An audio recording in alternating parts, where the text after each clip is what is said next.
All right, today on the CodeBet Daily NRL Round 3 preview coming your way. Phil, what have you got for us this weekend? All of the NRL Round 3 tips, of course. I do have a best bet from the Melbourne Storm's trip up to the Gold Coast. They're hot favourites against the Titans. They've got some big players back in as well. I think they're going to do a job on them, so stay tuned for that. And of course, go Brighton. They picked up a win in the Premier League this morning. They are going to go big in the FA Cup quarters this weekend as well. So we'll run through some of that. Why not? They're playing for a team that I could probably get a game for this weekend. I'm big on the Storm as well, but it's CodeBet Daily NRL Show. Check it out. It's really good.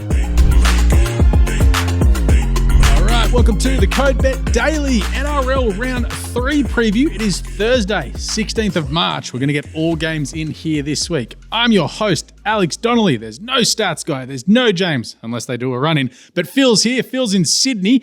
He's wearing a Guernsey from a different league, but we're going to give him some props because the Brighton did a job for us this morning, getting it done 1-0 in the power outage against Crystal Palace. How are we, Phil? Mate, I'm doing very well, thank you. Happy, very happy. We finally had a win against Crystal Palace, so I'm stoked about that. It wasn't pretty. It wasn't over the 2.5 goals. Matoma didn't score. McAllister didn't score, but at least we got the job done. Solly March, he is a man on a mission. And I think he deserves to be in that English team just quietly. He's been playing so well. So good to see. Well, he knows how to win, which is something that English players don't do. But Brighton, they need to learn how to score more goals instead of battering teams in midfield. It's going to be an issue later in the year. Agreed. But talking about that, let's get into the NRL. It's CodeBet Daily NRL Round 3. So what we're going to do today is we're going to run through all the games. Phil's going to go into deep detail on 3 or 4 of the interesting games. And hopefully, we go a bit better than we've done in the first 2 weeks. What I'm just going to say is we've been easing into the season. It's it's a bit of watch and learn because I don't think anyone would have thought that Parramatta would be 0-2 and the Dolphins would be undefeated. Yeah, exactly.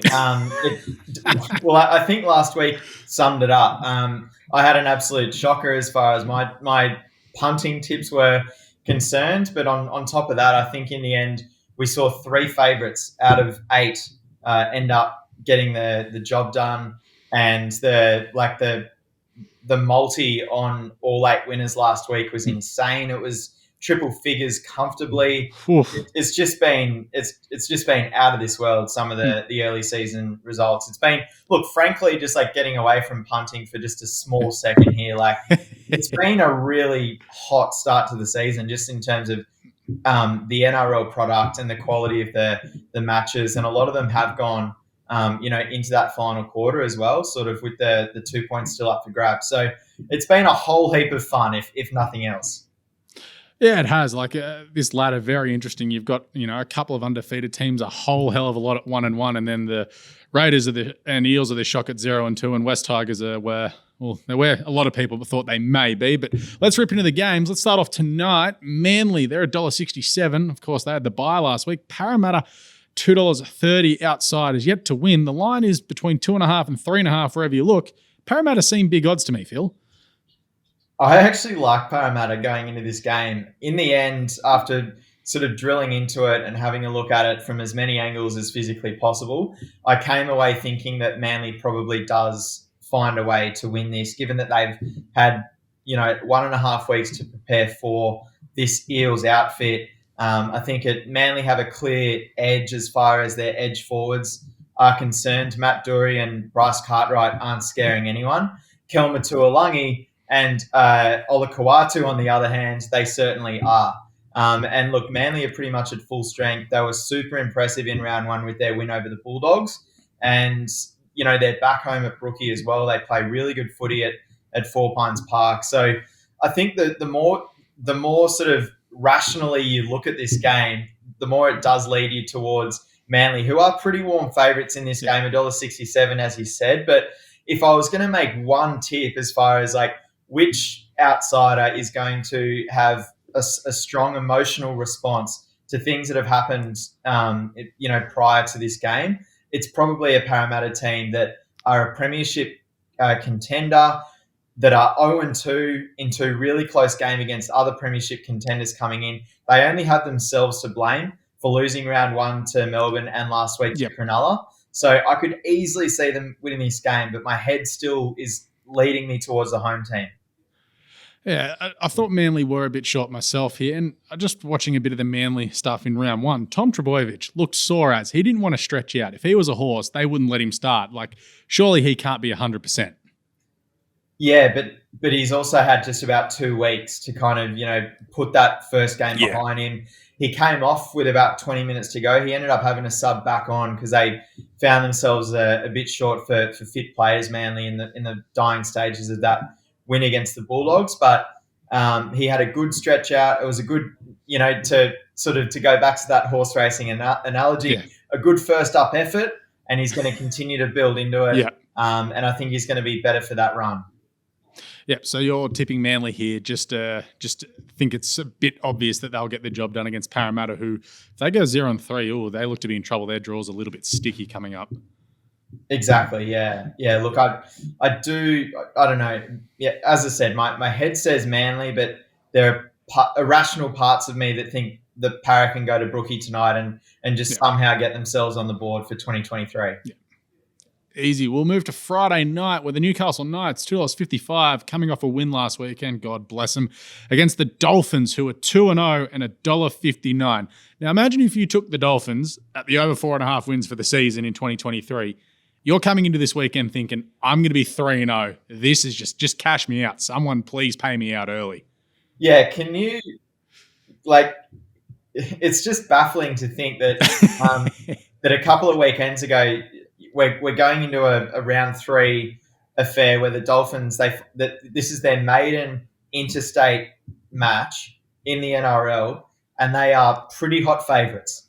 It's hard to wrap your head around. And, the more ways you sort of dissect this game, I'm struggling to come up with ways that they lose to a Newcastle side that doesn't have Kalen Ponga, it doesn't have Jaden Brayley, so there's 2 key cogs of their spine. Yeah. They're missing Jacob Saifidi up front, who played Origin last year.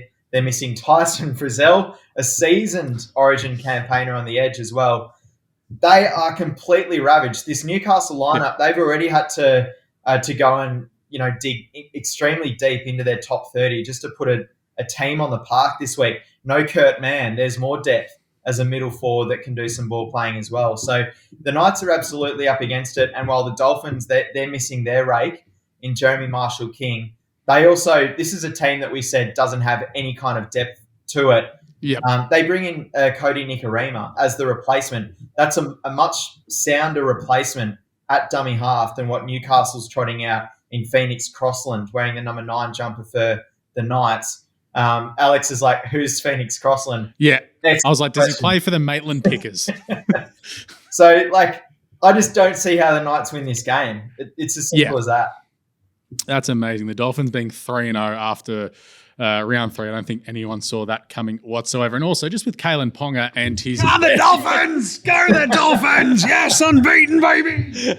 There's the run-in from Jim. He's all about the Moreton Bay Dolphins. But Kalen Ponga with the concussion, surely there's going to be some concerns on his career because he keeps getting knocked out and concussed every season. It's got to be a massive concern for him and the Newcastle Knights.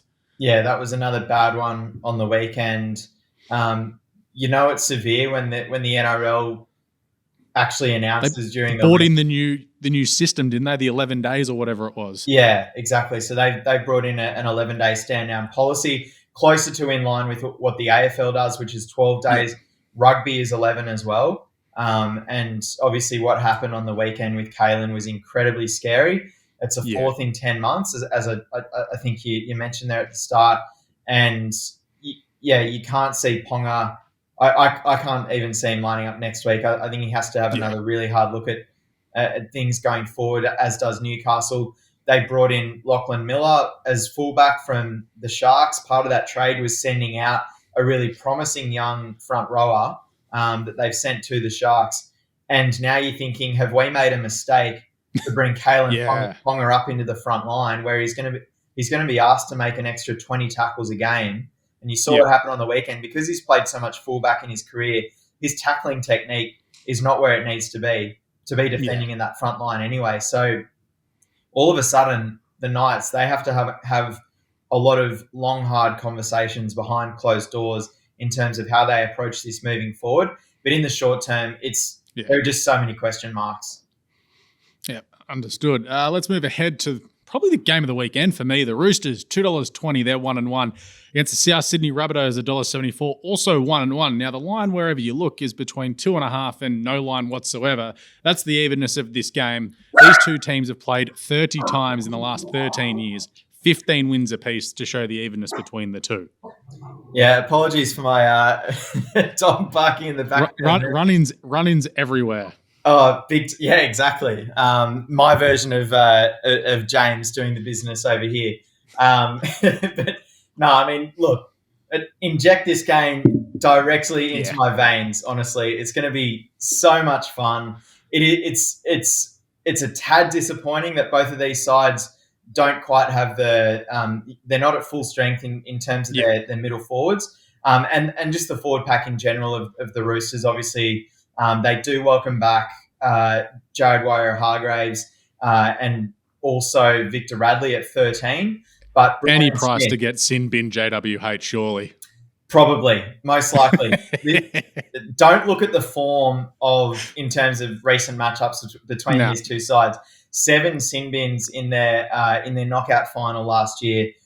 Guessing that probably won't happen again. But when these two sides play, honestly, it's a top 10 rivalry in Australian sport. Full stop, exclamation mark, top 2 in the NRL, no doubt about that. And it's going to be absolutely fierce. But Brandon Smith, the hooker that they obviously recruited from the Melbourne Storm, he's dealing with a rib cartilage problem. I suppose that the additional piece of information on that one is that the Roosters have a bye next week. So they have named him, but there's a strong possibility that he's a late scratching for this game.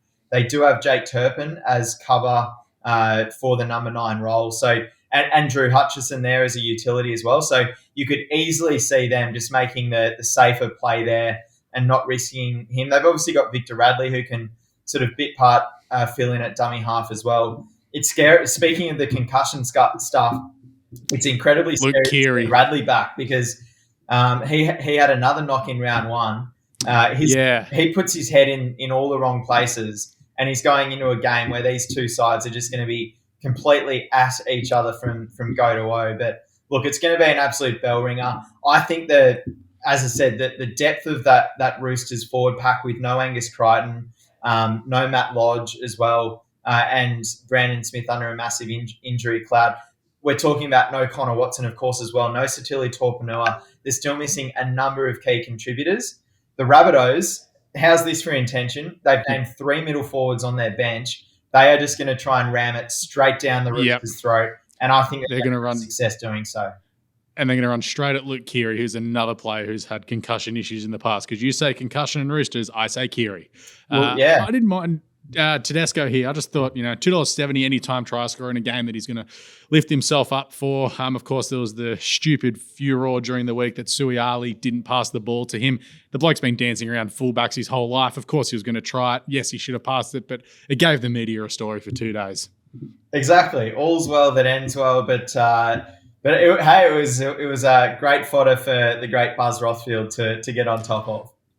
Yeah, exactly. But yeah, so you're with the Bunnies here. I was going to have something on the Roosters and Teddy to score anytime. I just think, something about the Roosters against South. They just sort of usually lift for no matter the form, but a lot of injury concerns in the forward pack, as you said. We move on to one of my better bets of the weekend here as the Melbourne Storm travel up to Gold Coast to take on the Titans. The Titans are $2.70, Storm are $1.50. They're both 1-1. Now, I'll ask this before you rip into the game, Phil. There seemed to be a completely stupid overreaction during the media rounds this week about Melbourne Storm losing to Canterbury. What's the deal there? No idea. I mean, you have, and I know we'll get to the Bulldogs as well, but you have to pay them a ton of credit for the way that they bounced back. My sort of rationale going into that game last week, Storm v Bulldogs, was that after Canterbury's round 1 effort at Brookvale Oval against the Seagulls, they've got far too many corrections to make to be even in with a sniff to take down that Melbourne team in Melbourne. And I mean, to their credit, they were unbelievable. They clearly caught the Storm off guard. Melbourne came home and they did their best to get back into it in the later stages. And you could look at the Storm aspect from a positive as well, that they did start to put some things together later on in that game. You have to remember they're still missing a number of key contributors as well. Yeah. No Cam Munster last week, no Cam Munster this week. Ryan Pappenhausen obviously still out of the team as well. So the thing about this Melbourne team is, and they probably are my best bet for the weekend, is that they've got, on the left edge, they've got Xavier Coates back in, they've got Justin Olam back in, they've got Tui Kamikamica back in, who gives some real punch off the bench up in the forwards, and then also even Tarek Sims just adding a little bit of depth as well. So they've got 4 big names coming in. The first 3 I named, I'm really excited for in terms of their chances. And look, I really like those guys on the left edge to cause a few problems. You've got Philip Sammy switching across from left centre to right wing this week for the Titans. And I think that Titans right edge defence could get a little bit exposed at times during this game. Melbourne Storm, I like them.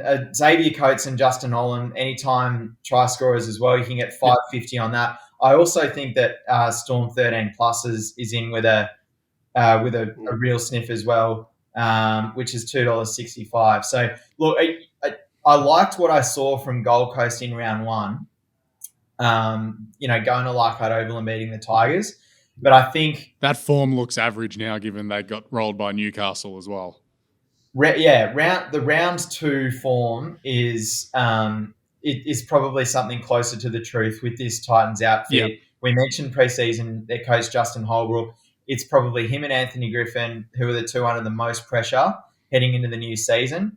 And the Titans went down and pretty much got outplayed in a big way by that Dragons outfit to finish round 2. And I do not rate that Dragons team one bit. So that says a fair bit about the Titans. And then you look at what happened to the Tigers last week as well. They look incredibly average. So maybe that Titans win in round 1 was maybe not as impressive as we first thought. Yeah. So I was pretty keen on the Storm, as I said. I think they're my best bet across the weekend in the NRL. 13 plus at 265, like you said. Storm have won their last 8 against the Titans, and they've absolutely belted them in 7 of those. So pretty keen on them. We move ahead to what looks to be another flogging. The North Queensland Cowboys are $1.30. They're 1-1. New Zealand Warriors travelling all the way to North Queensland, $3.85. They're also 1-1. The line's at about 10 to 11.5 here. So that's pretty much telling you what the story is. I think the Cowboys will win and win easily, and that's my take. Yeah, I know. Like the bookies are giving the Warriors basically no chance in this one. No Scott Drinkwater for the Cowboys. I think that's just the one little thing that we have to point out. And I think this game just in general is going to tell us quite a bit about the New Zealand Warriors for 2023. Andrew Webster, the coach, he's come across from the Panthers, and they did get the job done in week 1 at home against Newcastle. And frankly, they fought pretty well against the Roosters in Sydney round 2 as well. So I don't think you're going to see as many blowouts that the Warriors could be on the back end of versus previous seasons. But Better are giving them no chances at 385. The Cowboys 131 are the best odds for via Bet365. It must be said, but I mean, I actually kind of, given what I've just kind of laid out, I don't mind the 10.5 start for the Warriors in this game, because I thought their goal line defense against the Roosters last week was reasonably strong. Maybe Sydney's attack is, still trying to find its place. It looked a little bit clunky at times as well, but the Warriors team, it looks like Andrew Webster's got their defense far more thoroughly in order than what we've seen in sort of recent years, and particularly in the early stages of the season. Maybe as the grind starts to get to some of these bad teams, we do see some of those margins start to blow out a little bit. But without Scott Drinkwater at the back, I do like debutant Tom Chester. He's a great talent. He'll be in the number 1 jumper for the Cowboys. But there's a lot of things that are leading me to perhaps the Warriors can keep this closer than many of us are thinking. Yep. Too easy. All right, we'll move ahead to the next game. The Broncos take on St. George Illawarra. The Broncos are $1.26. St. George are $4.30. Both teams unbeaten. Of course, St. George had the bye. The line here is 11.5 to 12.5. Geez, that's an indictment on sort of the Dragons, even though they did win a game. Yeah, and look, I tipped the Cowboys against the Broncos last week. I thought, they were the only sort of Queensland team that we were sort of counting on being genuine premiership contenders heading into the new season. But Brisbane have barely put a foot wrong yet. They went to Penrith in round one. They beat that Panthers team, and then they were asked early questions against the Cowboys as well. North Queensland were well and truly on top of that Broncos team in the early goings of last weekend's game at Suncorp Stadium. And then the Broncos, they found another gear, and they've been so impressive so far. As I've already alluded to, I don't rate this Dragons team one bit. I don't rate their coach. I don't rate their roster. And I think... It seems like you don't rate them as a club. No, I don't. They do nothing right. We went through this last week. Their administration... Apart from their colours, they're awful. So... Apart from the colours, they're absolutely awful. Yeah, exactly. Look, their whole administration, they're in job preservation mode. Let's just get in a bunch of safe, reliable veterans that can win us 10 games a year, and good luck to us. We'll get our contracts extended. Well done. That's not great for the fans, though. So I think they should be ashamed of themselves, frankly. But the reality is they won't finish dead last in the NRL this year, the Dragons, nor will they go up to Suncorp Stadium and come close to a far superior Brisbane Broncos lineup. The Dragons are at 4:30 on BetArt. Please don't touch that. I think the Broncos can do this at the line, 12.5, or you may as well call it 13 plus. I like the Broncos to get home in this one. And Herbie Farnworth, he's quickly becoming one of my favourite centres in the NRL. I think he's comfortably the best centre in Brisbane. I know plenty of people would have gone into this year thinking that Katoni Staggs is that. But before Farnworth got injured last year, which was a tough injury and ending his season pretty early, he looks eye test wise like one of their strike weapons in that back line, in a back line that has now Reece Walsh at number one on the right wing, Selwyn Cobbo. But I think they should be giving Farnworth plenty of ball. I like him for any time try scorer if you want to add that to a same game multi with the Broncos 13 plus. There we go. St George on the way down. Canterbury, they're $1.33, 1-1. The West Tigers, $3.75, rooted to the bottom of the ladder. The line varies between 7.5 and an 11.5 point start for the Tigers. As you said earlier, you don't really rate them, so Canterbury should just be winning this, shouldn't they? You'd think so. I mean, the bookies are barely giving the Tigers a chance. There's no value in the price.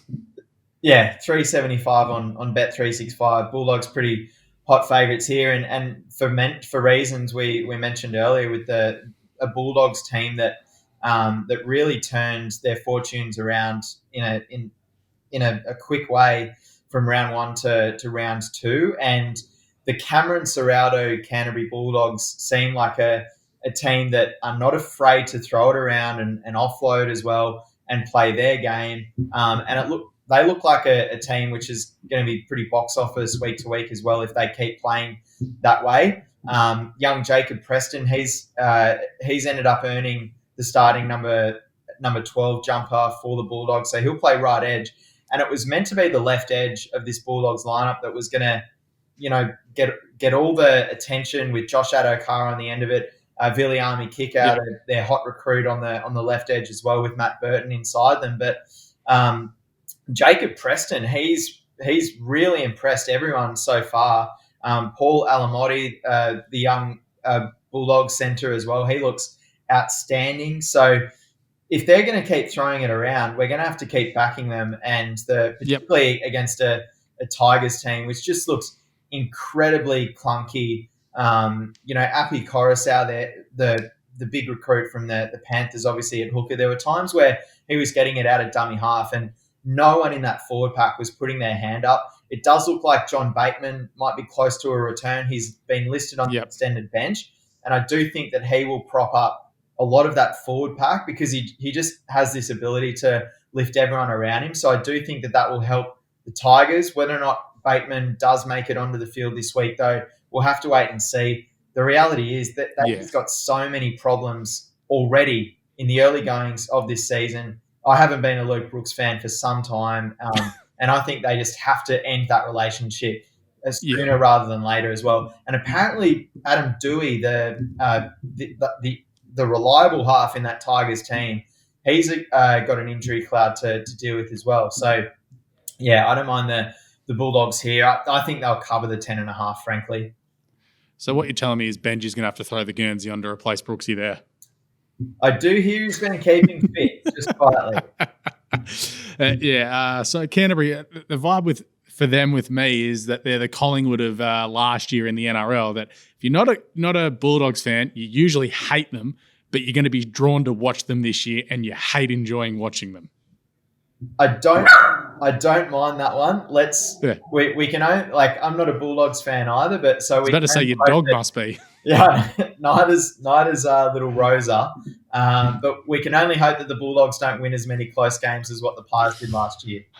Can't handle it. I won't be able to handle it 2 years in a row. We finish off with what looks to be an absolute belter in the nation's capital. The Canberra Raiders, they're 0-2. They're $2.28. The Cronulla Sharks, $1.65. They're 1-1. They were surprise winners in round 2. The line is wherever you look between 3.5 and 5.5. I just can't wait to watch this game. It should be an absolute fun time. And that deck at Canberra usually seems to play pretty quick. Yeah, the time slot, it's a polarising one. The 6:15 Sunday night. Give us your quick thoughts on that one, Al. Are you for or against? I like it. I like Sunday night footy because, if you've been doing whatever you've been doing during the day on a Sunday and you get home at 5:30, well, you've got the last quarter usually of the AFL and then the second last game there. The final game of the weekend usually Fremantle or West Coast playing some average team. This weekend it's Fremantle giving St Kilda an absolute pantsing. I'd much rather watch this at 6:15 because it'll finish about 8:30 and then you've had your night. So I don't mind Sunday night footy. It's better than, I suppose, twilight, and it sort of extends the weekend and more people will watch this at home, given, they've been doing whatever else during the day and may have watched an early game or whatever. So I don't mind it. It's better than the Monday night crap they used to serve up to us. Can't argue with that, I suppose. It's interesting. The AFL, they always seem to make that twilight Sunday fixture the most sleep-inducing game of the weekend. It's usually that or the Sunday 1 p.m. game. I think Sunday 1 p.m.'s Adelaide and GWS this week. That tells you how we're going. Yeah, exactly.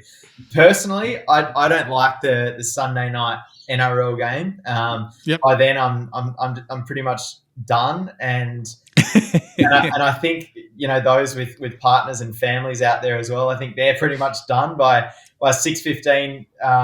Eastern Daylight Time on a Sunday evening. It's like, you've watched enough footy. Get your ass over here and help in the kitchen or something. But look, I might have to make an exception this week because it is probably the game that I'm looking forward to the most outside of the Friday night Roosters Rabbitohs affair. I pay pretty close attention to the Canberra Raiders. A lot of my mates are Raiders fans, and I used to live in Canberra, so that I've got a somewhat of a soft spot for them as a North Sydney Bears fan. I don't have any skin in the NRL game these days. But yeah, look, the Raiders, that similar to the Eels, they're obviously a team heading into this one with lofty expectations going into season 2023 that have their backs against the wall and are facing a possible 0-3 start to the 2023 season.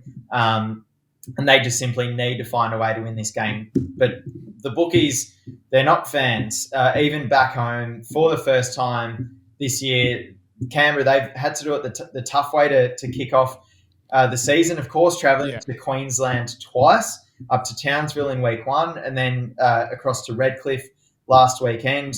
And to be fair to the Raiders, that game, you can maybe throw that one out because it absolutely bucketed down at Redcliffe. Yeah. And you're talking about a Dolphins team that, of course, in hindsight, because I took the Raiders last week, in hindsight, it's a Dolphins team which is at their home ground for the first time. There was always going to be an emotional response. I thought maybe they'd be flat. I thought maybe they'd be flat after round 1, but that home crowd got them up again. And I think the Raiders were disappointing not to pull out a win. They did have the lead. There was a bit of controversy to the try which gave the Dolphins the lead. and they have to be back home this weekend. Pretty upset with how the first 2 weekends have panned out. But this Cronulla team, they are quality, man. Like they had a great win last week, Friday, against the Eels. They went really close in week 1 against a premiership contender in the Rabbitohs. They still don't have Nico Hines back, but Braden Trindle is in many experts' team of the week coming off the back of round 2. Trindle has been exceptional as the fill-in 7 for Cronulla. So right now they're actually not missing much, even though we're talking about Nico Hines, the medalist of last season. I rate this Cronulla forward pack probably top 3 in the NRL. Look, they could even be my favourite forward pack, frankly. I like the Raiders forward pack as well, but still no Josh Papali'i back in the team. I don't know what's going on there. They do have a pretty experienced forward pack, the Raiders. So everything's leading me towards the Sharks in this game, except for that, like Parramatta, that maybe that emotional element to it where it's a Raiders team that just knows that they're going to have to dig super deep for a round 3 game. Yeah. The positive is for the Raiders, if they go 0-3, they play the Knights next week. So it's not all bad there. You should get a win in week 4. But yeah, I didn't mind the Raiders at home given the price. I thought $2.28 at home the first time was good. But as I said, can't wait for that. Give us your best bet, Phil. That's all games that we've run through for the weekend before I give everyone the donation for the weekend. Okay. Well, I alluded to it before, but I really like Storm 13+. Anytime try scorer, Xavier Coates and Justin Olam, lock both of those guys in on the left edge. Justin Olam, he doesn't love throwing the pass all the time. Yep. So I think you're going to see it showing to go down that left edge. He's back in the team this week. Yep. I think Olam goes in. He's $2.60 anytime try scorer. Xavier Coates is $1.82. I think he's a special on that left wing. I like the Storm 13+ up on the Gold Coast to take care of a pretty average Gold Coast Titans team. Ladbrokes are paying $7.80 right there. So Melbourne 13+ with those two to score a try, just for something super juicy. There we go. Well, if you want juicy, the donation this weekend has the Storm 13+, Roosters and Bulldogs head-to-head, Brentford to win in the EPL, and then, of course, we've got to get to some horse racing. Lindemann to place in the Rosehill Guineas and Artorias to place in the George Rider. That gives you $56.19 with Ladbrokes. Don't think, just bet. But, of course, do it responsibly. That's it. That's the code. But Brighton, I'm not putting the $1.14 Brighton in there in the FA Cup. We did cover them this morning, but $1.14, would have been a bit of a, how you going there? Old stats guys just walking past would have thrown a bit of lip there. Oh yeah, I was going to say, but over 2.5 goals with Evan Ferguson anytime. Chuck in Matoma there as well, $3.40. You are laughing. There we go. I've even thrown some EPL or FA Cup action in this weekend. But that's it for the Code Bet Daily, the NRL show. Round 3 done and dusted. Any questions, send in via the socials. Any bets you want to have, any long-term things that you think we might be interested in, or anything, just, yelling at me and Phil for, well, let's be honest, we've been terrible in the first 2 rounds, Phil. We'll be back on deck next week. Thank you, Phil. Thanks a lot. Yeah, let's hope that this week pans out a little bit better than the 3 favourites getting the job done last week, because I'm heavily backing the favourites to not only win but cover, and we do know that good teams win, great teams cover. Let's see how many great teams come out of round 3. Now that's the line. Great teams cover. Hopefully your internet and your power are all back on as well. Thanks to me for lobbing in and doing yet another show. Stats guys just walked past, so thanks to him. Gerald, thank you for producing.